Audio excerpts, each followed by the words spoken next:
पढ़े हुए विर्द में फरमाया गया है कि यस्सु ने कहा, ऐ बाप इनको मुआफ कर, क्योंकि ये नहीं जानते कि क्या करते हैं। मसीह खुदावंद ने ये अल्फाज सलीब पर कहे हैं और इन अल्फाज को कलमा शफात कहा जाता है। इस कलमे में मसीह की मोहब्बत की इंतहा हम पर ज़ाहिर होती है। वो इस तरह से कि मसीह खुदावंद को यहूदी कौम ने दुख पहुंचाए,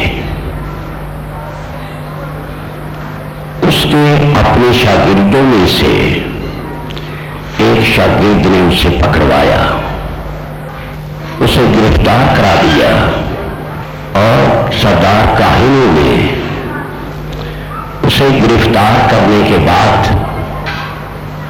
उस पर तशद्दुद किया। फिर उसे हाकिमों यानी बादशाहों के सामने लिए फिरे। उनकी अदालतों में उसे जलील और रुसवा किया गया।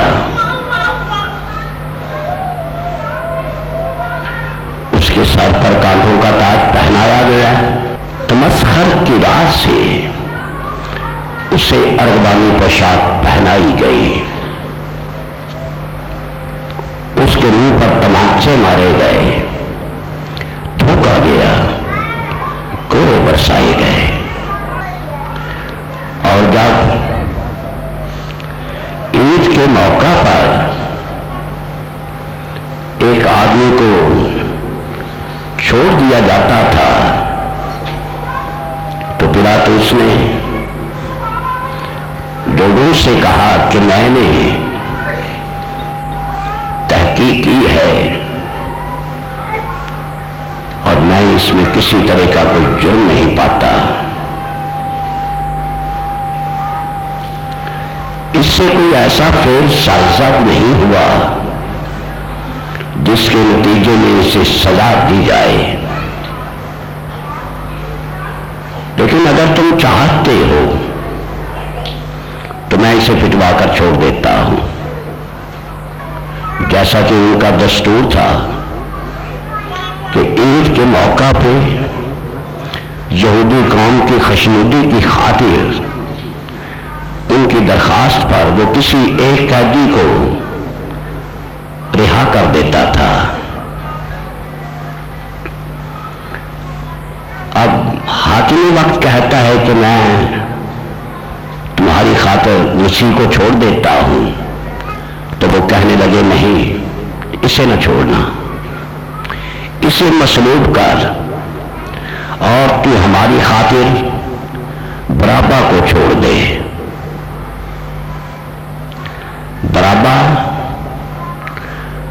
ये बगावत और कत्ल के जुर्म में कैद खाना में डाला गया था। जिसने जुर्म किया है, कातिल की रिहाई का मुतालबा करते हैं मगर जिंदगी के मालिक को कत्ल होने के लिए हवाले करते हैं। उसके कत्ल का मुतालबा, कातिल के लिए रिहाई, कातिल के लिए शफात, कातिल की जिंदगी के लिए बका चाहते हैं। इसे रिहा कर दे, जो मर्दों को जिंदा करता है, जो गमों को खुशियों में बदल देता है।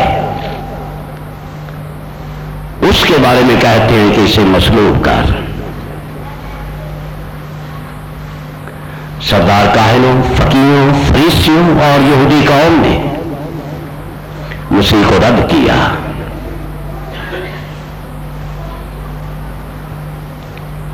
उसके अपने शागिर्द भी उसे छोड़कर भाग गए। अब वो दो डाकुओं के दरमियान मसलूब हुआ। कौम के रवैया पर लसर की जाए तो वो इंतहाई घिनौना नजर आता है। यहूदी कौम का किरदार इंतहाई घिनौना है, दागो अयूब से लबरेज नजर आता है। हम मसीह खुदावंद ऐसे लोगों के लिए जो उसके कत्ल का मुतालबा करते हैं, जो उसके बेमुकाबिल एक कातिल की रिहाई की तमन्ना करते हैं, वो कातिल की तमन्ना करते हैं कि ये जिंदा छोड़ दिया जाए, और मसीह उन लोगों के लिए शफाअत करता है जो उसके कत्ल का मुतालबा करते हैं कि इसे मसलूब कर दे। उनके लिए दरखास्त करता है, क्या है बाप इनको मुआफ कर, क्योंकि ये नहीं जानते कि क्या करते हैं। यहूदी कौम की नफरत इंतहा तक बढ़ी हुई नजर आती है। मसीह दुश्मनी में वो दूर हद तक बढ़ गए, और दुश्मनी में इस हद तक बढ़ गए उसके कत्ल का मुतालबा करते हैं।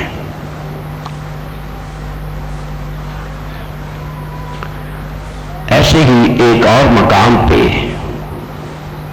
स्टीफनस का जिक्र वारिद हुआ है कि लोग उस पर पत्थर बरसाते हैं, संसार कर रहे हैं, उसे कत्ल करना चाहते हैं, मगर स्टीफनस जिसमें मसीह का रूह था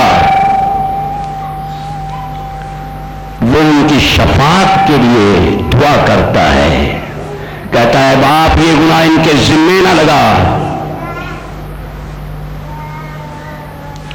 अब इसी तरह से मसीह खुदावंद ने अपनी तबीयत, अपनी मिजाज, अपनी खिदमत की निशानदेही उस वक्त फरमाई जब वो अपने शागिर्दों के साथ एक गांव में गए। वहां के लोगों ने मसीह खुदावंद और उसके शागिर्दों को टिकने ना दिया, उन्हें अपने गांव से बाहर निकाल दिया। जब गांव से बाहर निकाल दिए गए तो एक शागिर्द ने कहा, ऐ खुदावंद क्या हम आसमान से आग तलब करें जैसे एलिया ने किया था? इन गांव वालों ने हमारे साथ बड़ी ज्यादती की है, हमारी तौहीन की है, हमें बेइज्जत किया है। खुदावंद ने उसे झिड़क कर कहा, तुम नहीं जानते कि तुम किस रूह के हो। मैं हलाक करने नहीं आया, मैं जिंदगी बख्शने के लिए आया हूं। अब अपने इस कौल के मुताबिक मसीह खुदावंद इस तरह से अमल करते हैं कि वो अपने कातिलों के लिए दुआए खैर करते हैं,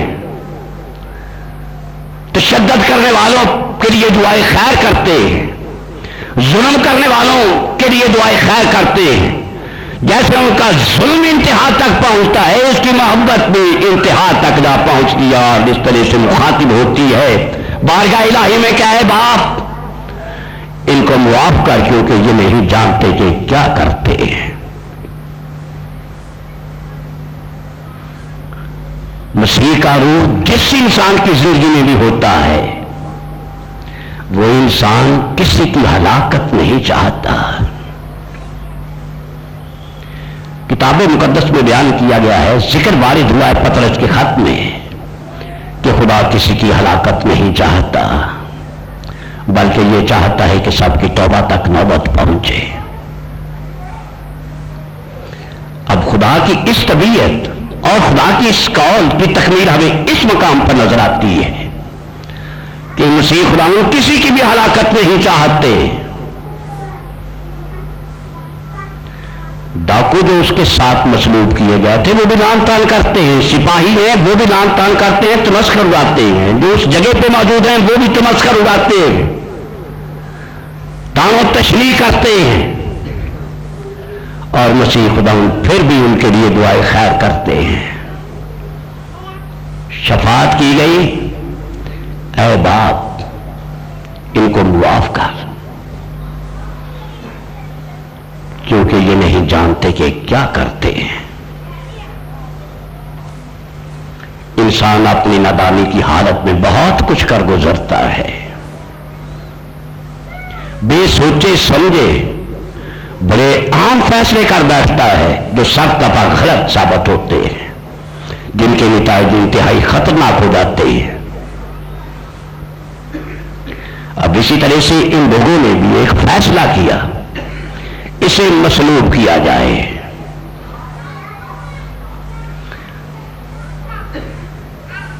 डाकू जो उसके साथ मसलूब हुए थे,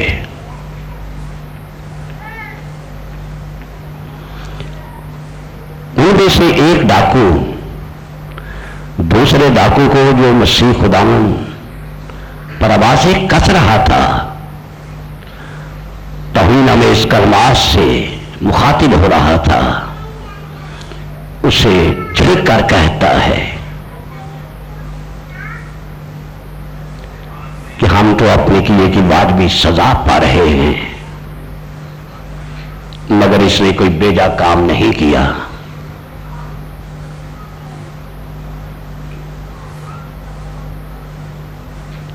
और फिर मसीह खुदावन के हुजूर इस तरह से दरखास्त करता है, ऐ खुदावन, जब तू अपनी बादशाही में आए तो मुझे याद करना। अब शफाअत के इस कलमे का जवाब इस साया में हमें नजर आता है। खुदावंद ने शफाअत की है, बाप इनको मुआफ कर। अब खुदा की रूह करीबी हल्के को कायल करती है। डाकू को उसने कायल किया। करीब से शफाअत का आगाज होता है, करीबी हल्के से शफाअत का आगाज हुआ। अब शफाअत के नताज ज़ाहिर होने लगे। पहले एक डाकू में तब्दीली नजर आई।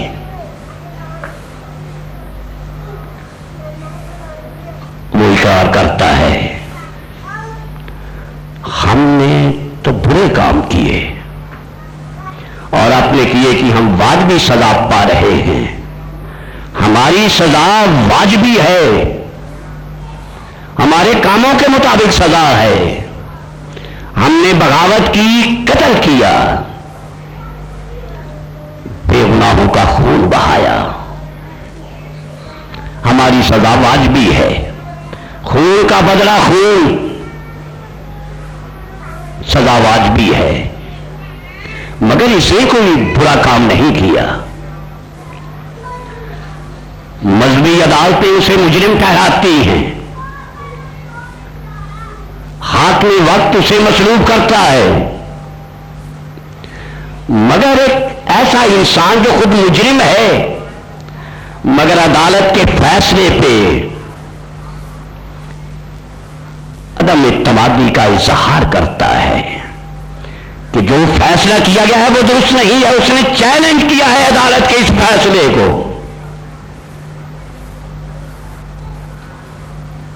इसने कोई बेजा काम नहीं किया। वो लोग तो उसी दुश्मनी में अंधे हो चुके थे। और एक ऐसा इंसान जिसकी अकल तारीख हो जाए, जिसकी अकल अंधी हो जाए, वो फैसले क्या करेगा?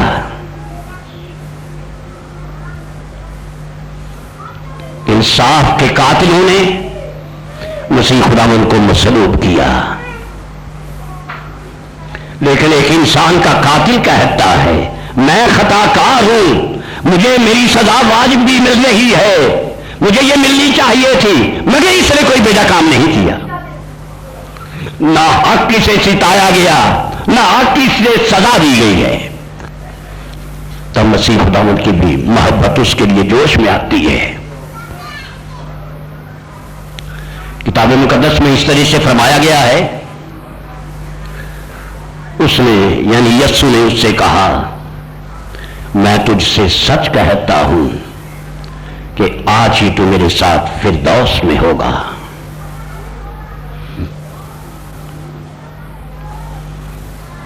डाकू की जिंदगी में जो तब्दीली नजर आती है वो ये है, वो अपनी खता का इकरार करता है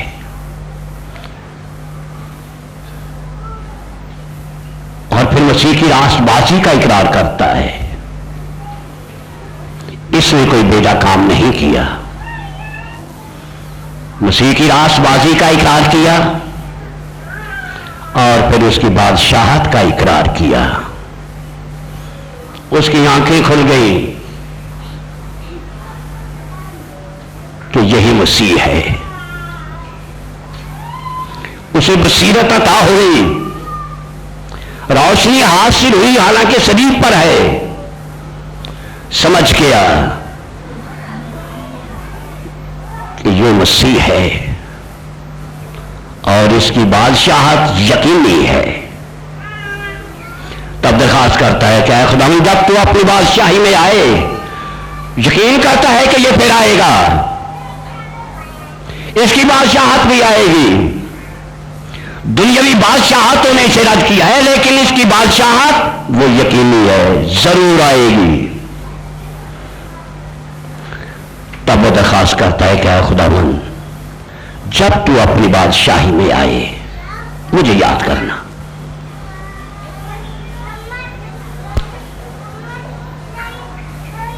तो खुदावंद ने उससे कहा, आज ही तू मेरे साथ फिरदौस में होगा। या दूसरी किरत के एतबार से तो आज मैं तुझसे कहता हूं कि तू मेरे साथ फिरदौस में होगा।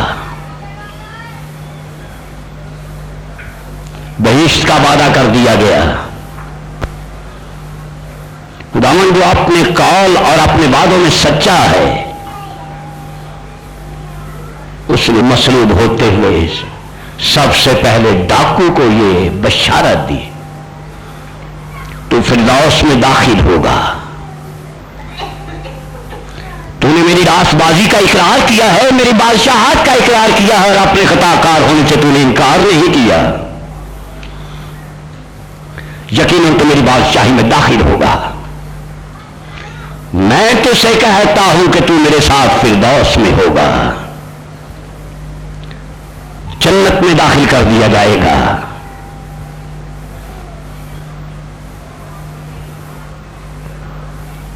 किसी ने कहा है तो फैले अश्के नदामत बस एक सिजदे में, तो फैले अश्के नदामत बस एक सिजदे में, जरा सी देर में पहुंचा गुनाहगार कहां। इंतहाई दर्जे का खताकार इंसान एक ही लम्हे के अंदर फिरदौस में दाखिल होता है। अजीम तब्दीली नुमाया तौर पर नजर आती है। अब इसके बाद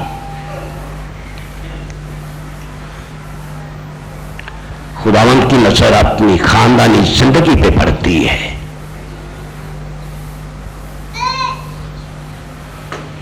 और मसीह खुदावंद ने अपनी वालिदा मोहतरमा से इस तरह से फरमाया। यीशु ने अपनी मां और उस शागिर्द को जिससे मोहब्बत रखता था पास खड़े देखकर मां से कहा, ऐ औरत देख तेरा बेटा ये है। फिर शागिर्द से कहा, देख तेरी मां ये है। और उसी वक्त से वो शागिर्द उसे अपने घर ले गया।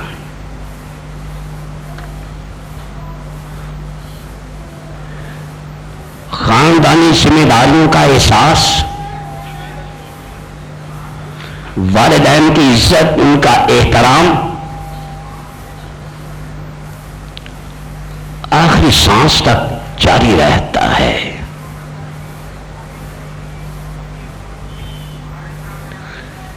जो शख्स मसलूब किया गया है उसे मरना जरूर है।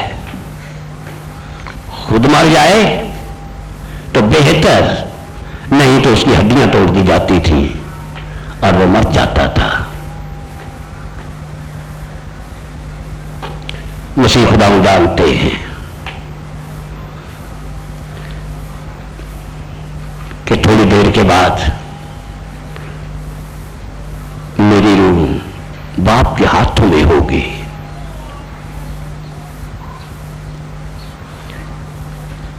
हम मसीह की नजर अपनी खानदानी जिंदगी पे पड़ती है।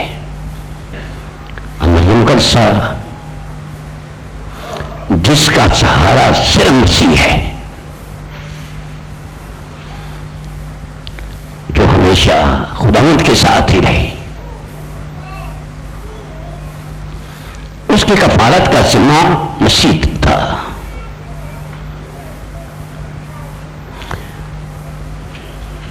और अब आखिरी वक्त में खुदावंद ने अपनी जिम्मेदारी को फिर निभाया है। अपने शागिर्द से कहा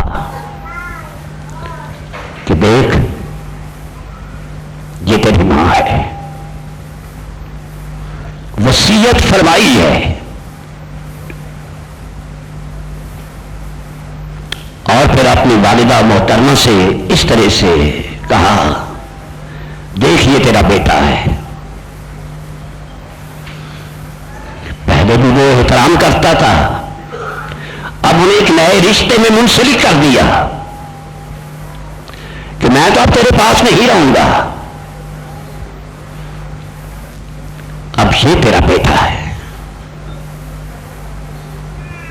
और अपने शागिर्द से कहा, देख ये तेरी मां है।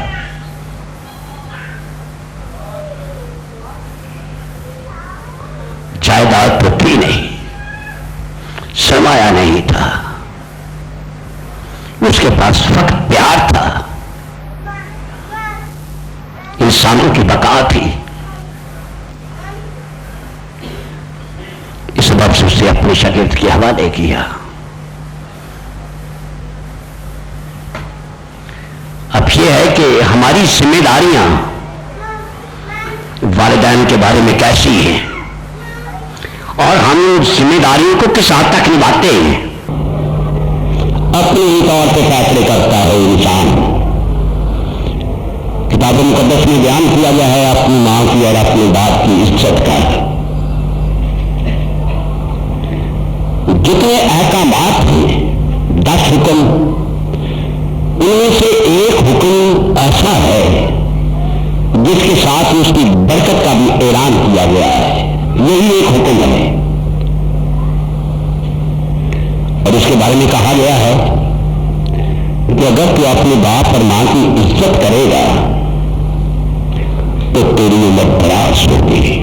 नतीजा साफ ही बता दिया गया है, दराजी उम्र। लोग अपनी उम्र की दराजी के लिए अच्छी ग़िज़ा के तालिब होते हैं, अदबियात के तालिब होते हैं, लेकिन बुनियादी बात को नजरअंदाज कर देते हैं। खुदा फरमाता है उम्र की दराजी चाहते हो तो उसका तरीकाकार यह है, इंसान अपने इताअत पे तरीकाकार एक और वदा करता है। अच्छी ग़िज़ा, अच्छी दुआएं, अच्छा इलाज और मुआवजा।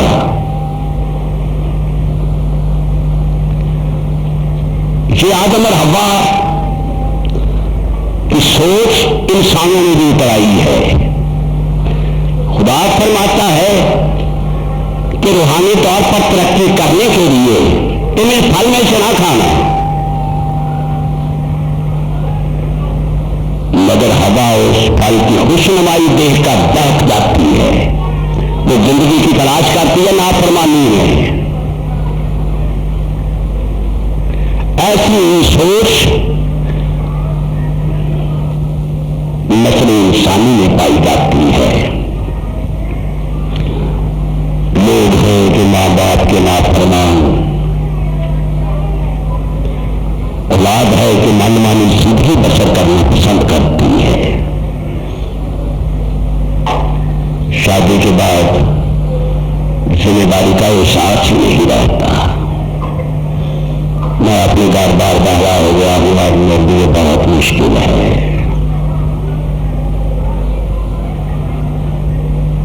खुदावंद ने अपनी जिम्मेदारी को निभाया है और हमें अमली नमूना दिया है कि हम भी इसी तरह से अपने वालिदैन की खिदमत करें। जिंदगी के आखिरी सांस तक इस जिम्मेदारी से कभी जुदा ना हो। इस जिम्मेदारी का एहसास हमारी जिंदगी में कायम रहना चाहिए और बुढ़ापे में अपने वालिदैन को हकीर नहीं समझना चाहिए।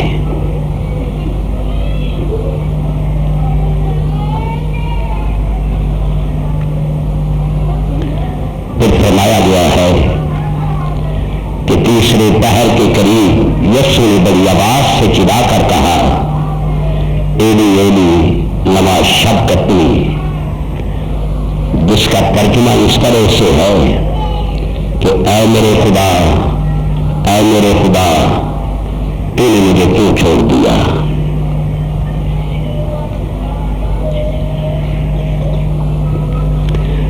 मसीह खुदावंद को अपनी सारी जिंदगी में ये तजुर्बा ना हुआ था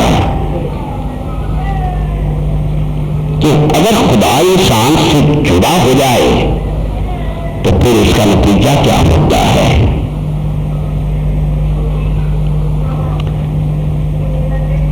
और वो सजा कैसी सजा होती है।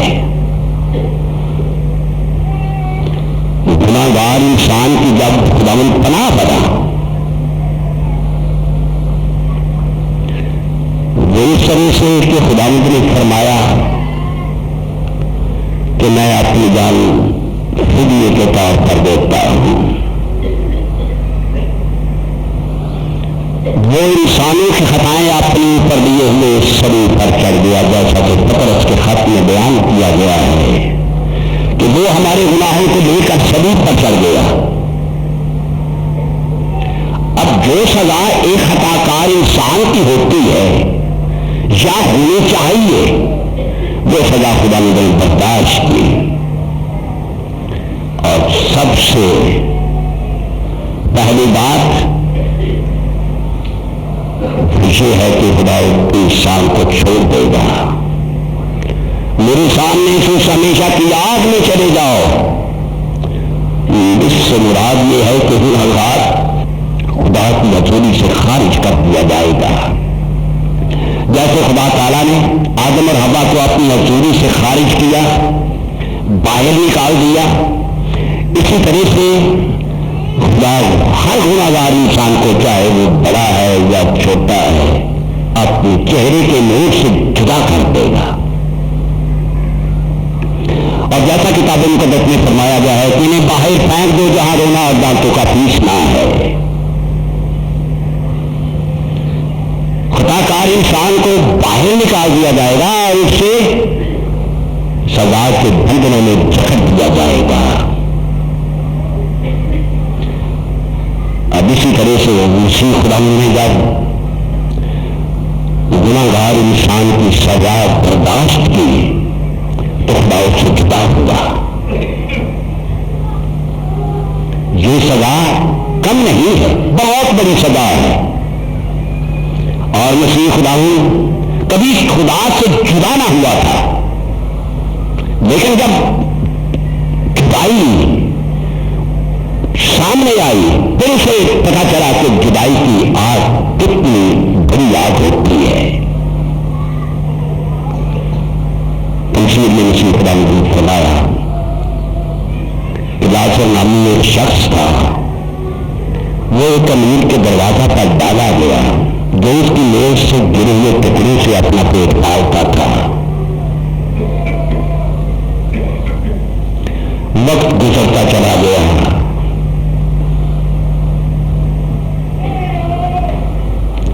आखिर लाजर मर गया। फरिश्ते आए और उसकी रूह को लेकर आसमान पर चले गए।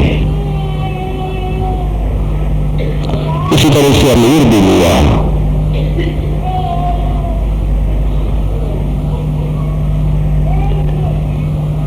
अब लाजर और अमीर एक ही घर में जिंदगी बसर करते हैं। फर्क सिर्फ ये है, अमीर इंसान घर के अंदर था, लाजर घर के बाहर। जो खाना अमीर खाता था वो मेज पर रखकर खाता था, ये मेज से गिरे हुए टुकड़ों से पेट पालता नहीं हुआ करता था।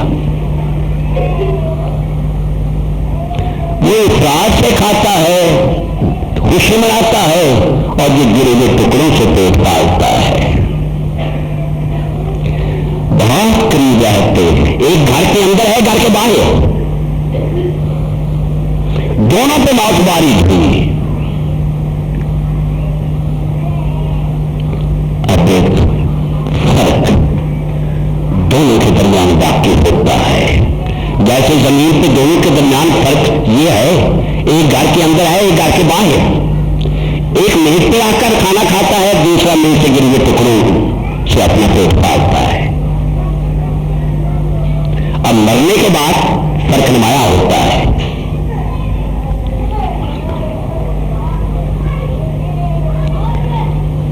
लाजर इब्राहिम की गोद में, और अमीर इंसान के बारे में बयान किया गया है कि वो इब्राहिम से दरखास्त करता है, क्या है बाप इब्राहिम, लाजर को भेज, जानता है नाम को भी। अब उसके शऊर की कुव्वत बेदार हुई, देखा कि ये लाजर है, कहता है कि इससे क्या है कि अपनी उंगली का स्याह कर करके मेरी जबान पर रखे, मुझे थोड़ी देर के लिए स्कूल हो जाए। जुदाई की ये आंख मादी आंख से भी ज्यादा बड़ी ही नजर आती है। तड़पता है इंसान इसमें, और अमीर इंसान कहता है कि मैं इस अजाब में तड़पता हूं। ये जुदाई बहुत बड़ा अजाब है। अभी इस अजाब में वो तड़प रहा है, सुकून के लिए तरसता है। पानी के कतले का तलबखान होता है। अब इसी तरह से मसीह खुदावंद भी जब इस आग में तड़पता है, इस अज़ाब में मुब्तला होता है, तड़पता है, खुदा का बड़ा अब जुदाई की आग में तड़पता है, तो कहता है मैं प्यासा हूं।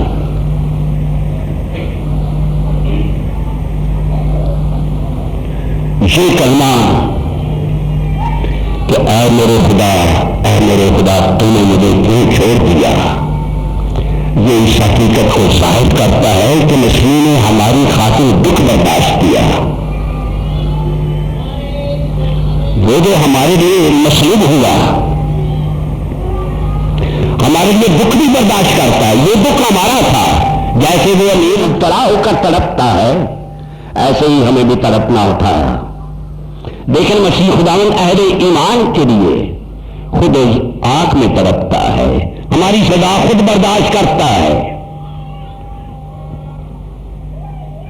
हर गुनाहगार इंसान के लिए वो सजा बर्दाश्त करता है। हर खताकार इंसान के लिए वो दुखों की आग में कूद जाता है। जैसे सदर मीशे कर अब्दुल आग की भट्टी में दाखिल हो जाते हैं, इसी तरह से मसीह खुदावंद भी इस दुखों की आग में चला जाता है, दाखिल हो जाता है। अब सदर मीशे कर अब्दुल को बचाने वाला उनके दरमियान है, उन्हें कुछ नुकसान नहीं पहुंचता। आग उनके लिए ठंडी हो जाती है, उनके ना लिबास जलते हैं ना जिस्म जलते हैं, जहां तक कि बाल भी न जले, जिस्म भी झुलसा न गया, न कपड़ों से जलने की बू आई। चलते फिरते हैं आग में, बड़े पुरसकून है। लेकिन मसीह खुदावंद अज़ाब की आग में तड़प रहा है।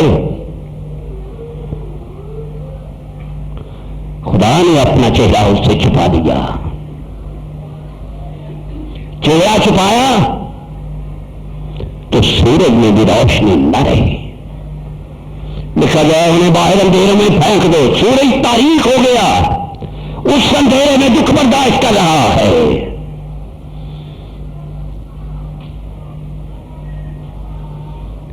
पानी के लिए कहता है मैं प्यासा हूं।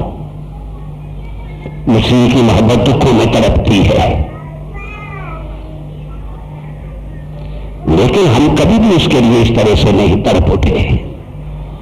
ज़बूर की किताब में है, जैसे हरनी पानी के नालों को तरस दिया, वैसे यह खुदा मेरी जान भी तेरे लिए तरसती है। वो तो अपने तड़पने का ऐलान करता है, लेकिन हमारी मोहब्बत कितनी ख्वाबीदा है, सोई हुई है।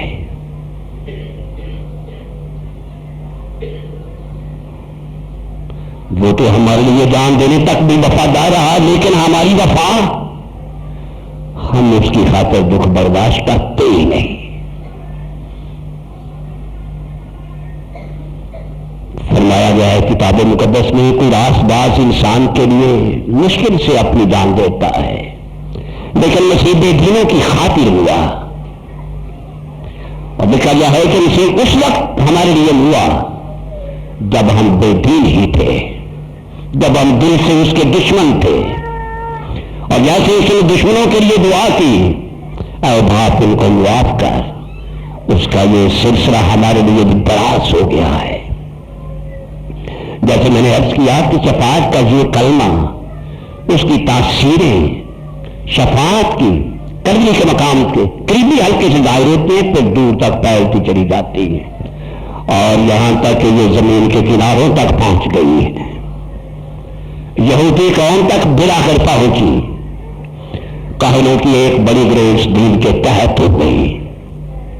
यरूशलेम शहर के बेशतर लोगों ने मसीहत को कबूल कर लिया, और ऐसा हुआ कि पतरस के पहले ईबास पे हजारों इंसानों ने मसीह को कबूल कर लिया। ये मसीह की शफाअत का जवाब था, और ये भी मसीह की शफाअत का जवाब है कि हमने मसीह को कबूल किया, दूर तक फैली है।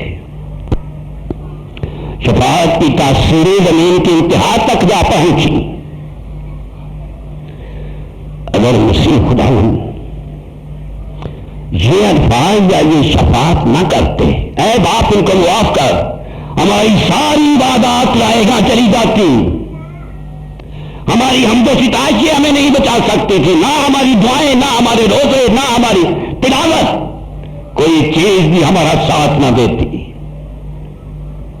इंसान है क्या, इसकी आत्मा भी कैसी है, ये अपनी इंतहाई हालत में भी अपना दामन महफूज नहीं रख सकता।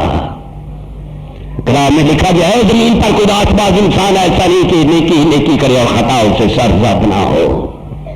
हमारी सारी रातबाजी रसूल नबी ने बयान किया है, नापाक लिबास की मानिद है। हमारी रातबाजी क्या है, हमारी नेकियां क्या हैं, वो सिया नबी की किताब में बयान कर, जैसे सुबह का बादल सूरज की पेशानी से थोड़ी ही देर के बाद हट जाता है, हमारी नेकियां भी ऐसी है, उन्हें जवाल आ जाता है, कम हो जाती है, उनका वजूद नापैद हो जाता है।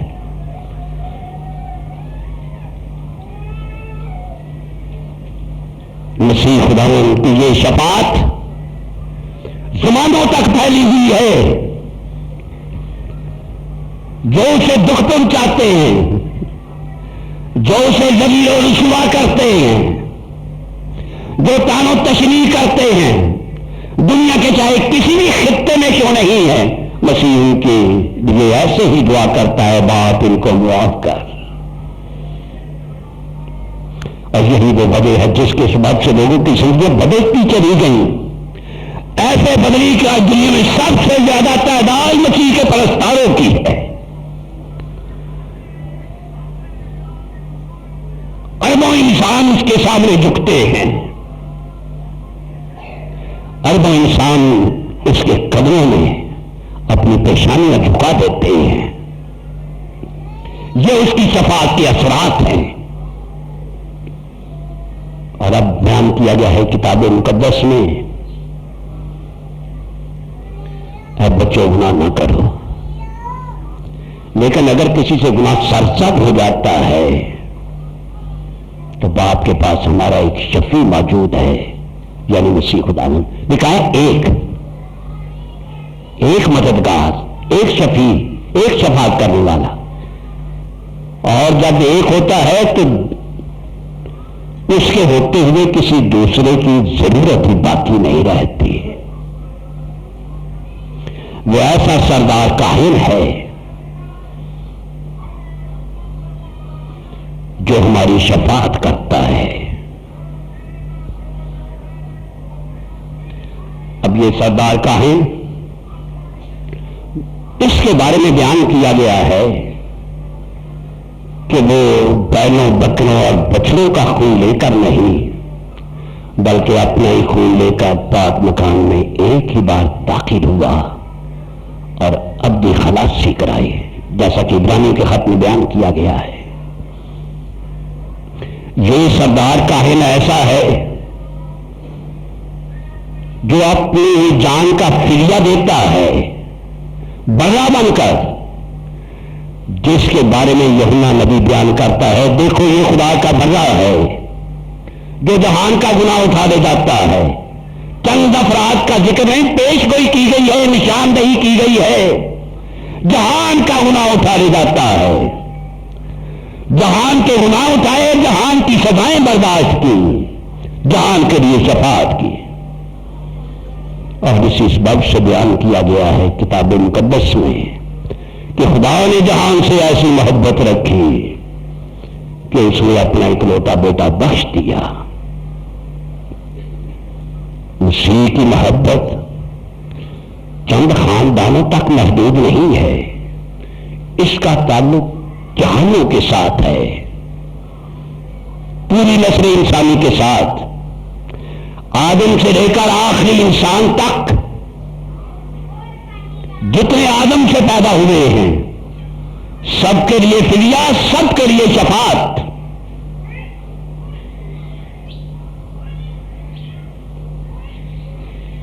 और फिर वजाहत फरमाई गई है कि जब खुदावंद ने सजा बर्दाश्त कर ली, तजुर्बा हुआ उसे, तो फिर उसके बाद खुदावंद ने फरमाया तमाम हुआ। मैंने सजा बर्दाश्त कर दी है, गुनाहगार इंसान की सजा मैंने बर्दाश्त कर दी है। फिर कहा तमाम हुआ, पूरा हो गया है, फिदिया मुकम्मल कर दिया गया है। तमाम हुआ नहीं, कफ़ारे का जो इंतजाम था खुदा ने किया था, मुकम्मल हुआ। वो पेशगोइयां जो किताब मुकद्दस में की गई थी कि मसीह पकड़वाया जाएगा और फिर वो कुर्बान किया जाएगा, जैसा कि यशायाह नबी के सीफे के 53 बाब में बयान किया गया है कि उसने हमारी मुशक्कतें उठा ली, हमारे गमों को बर्दाश्त किया, हमारी बदकिरदारी के सबब से उस पर सियासत की गई। उसके बारे में लिखा गया है कि उसने खताकारों की शफाअत की। यशायाह नबी के 53 बाब की तकमील हुई, दीगर पेशगोइयों की तकमील, और अब इंसान की निजात का इंतजाम पूरा हुआ, मुकम्मल हुआ। तो जो इंसान भी मसीह पर ईमान लाता है वो इंसान महफूज हो जाता है। सजा तमाम हो गई, यानी मसीह ने वो तमाम तर सजा खुद बर्दाश्त की है, और अब वो हमसे कहता है फिर गुनाह ना करना। अब इसकी मिसाल इस तरह से है, दो भाई थे, एक भाई अच्छी जिंदगी बसर करता था, दूसरा भाई बुरे काम किया करता था, लड़ाई झगड़ा फितना फसाद पैदा करता। एक दिन ऐसा हुआ कि वो भाई जो तंग किया करता था, बुरे काम करता था, बाहर गया, किसी के साथ झगड़ा हुआ, उसने खंजर निकाला और उस आदमी को दे मारा, वो मर गया। खून आलूद खंजर लेकर, खून आलूद कपड़े दिए हुए बांधा हुआ घर आया, उसका बड़ा भाई घर में था, उससे पूछने लगा कि ये तूने क्या किया? तो कहने लगा भाई मुझसे कपड़ा हो गया है।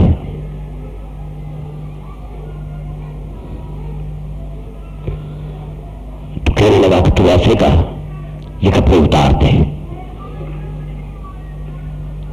मेरे कपड़े पहन दे। भाई ने अपने कपड़े उतारे, अपने कपड़े उसे दे दिए और उसका लिबास उसने खुद पहन लिया। उसे कहा कि ये खंजर भी आप मुझे दे दे। खंजर भी अपने हाथ में दे दिया। पुलिस आई, उसने देखा कि इसके हाथ में खंजर है, खून आलूद है, कपड़े भी खून आलूद हैं, तो उसके बड़े भाई को गिरफ्तार कर लिया, पकड़ा, ले गए, अदालत में पेश किया गया, फांसी की सजा हुई। और फांसी देने से पहले उससे पूछा गया कि तेरी आखिरी ख्वाहिश क्या है?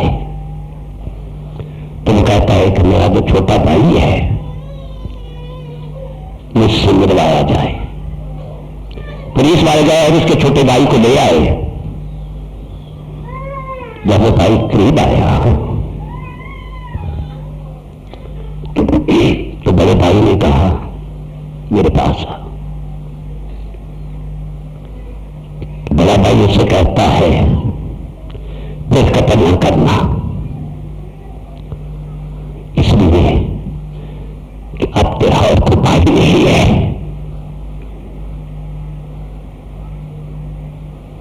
दोनों जुदा हुए।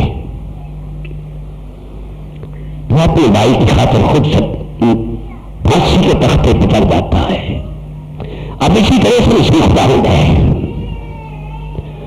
वो दूसरे भाइयों के लिए कुर्बान होता है, हमारी खातिर दुख बर्दाश्त करता है, हमारा लिबास पहनता है, कातलों का लिबास। देखा गया है वो गुनाहगार जिस्म की सूरत में जाहिर हुआ और जिसमें गुनाह की सजा का हुक्म उस पर दिया गया, जैसा कि नबी के खत में बयान किया गया है। वो हमारी खातिर दुख बर्दाश्त करता है, हमारी खातिर मशरूब होता है, सदा बर्दाश्त करता है और हमसे फक्त इतना फरमाता है फिर गुनाह ना करना। अब तुम्हारी जगह कुर्बान होने वाला तुम्हारा और कोई भाई बाकी नहीं है।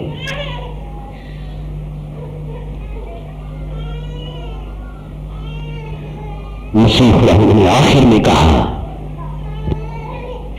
कि ऐ बाप, मैं अपने लिए तेरे हाथों में सौंपता हूं।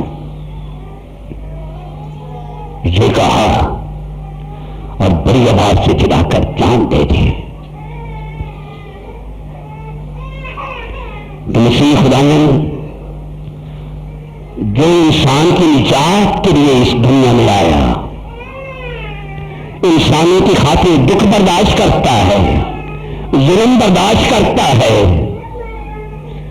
जुल्म अपनी इंतहा तक पहुंचता है, तो भी ऐसी हालत में भी वो जुल्म करने वालों के लिए बद्दुआ नहीं करता, बल्कि दरखास्त करता है कि ऐ बाप इनको मुआफ कर। मसीह की रूह ऐसी है, जितना जी चाहे दुख पहुंचाओ, वो तड़पती रहेगी मां की मोहब्बत से ज्यादा।